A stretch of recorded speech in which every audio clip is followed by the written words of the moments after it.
So today we're here to answer the burning question, do I buy a house now or do I wait?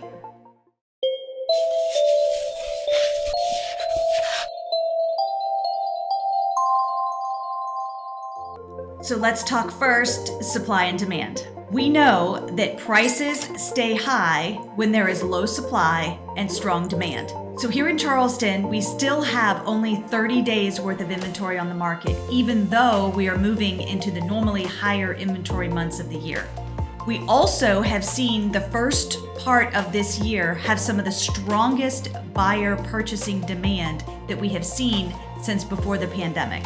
So with low supply and high demand, the prices here in Charleston are not predicted to go down. So let's talk about getting a great deal. During the pandemic, we had multiple offers on almost every home that hit the market. It really put the buyers at a disadvantage when so many people were bidding on the same home. Now, homes are on the market for several weeks, 30 days, and buyers really do have an opportunity to get inspections, get appraisals, and potentially negotiate a great deal with the seller on their dream home.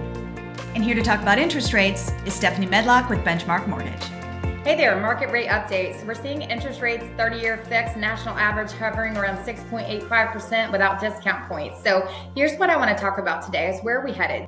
As you can see here, I'm going to pull up this chart. You can see where inflation drives mortgage interest rates. You see that little pink line? That's inflation. So as it started to rise, the Fed did nothing about it. And so typically in a common market, they would have followed suit and interest rates would have been hiked at that time, but they didn't. So that's why we're seeing these massive rate hikes.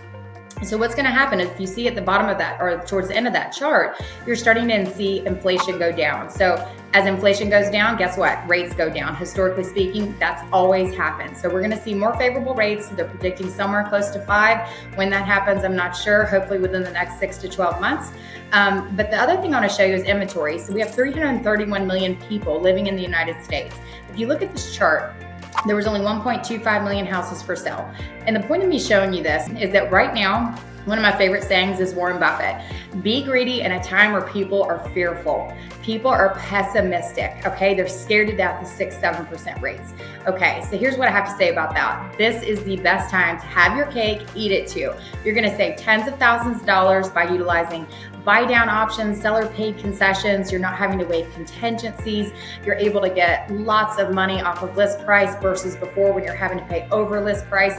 So right now, even though people don't have to like the higher interest rates, these higher rates are your best friend. Think about it. When these rates drop back down, there's millions of people just like yourself that have been waiting for that to happen, and you're going to be right slam back in the middle of a multiple offer situation. So that's my personal opinion. I think it's a fantastic time to buy. What a great investment opportunity to really get a great deal. So have a great day.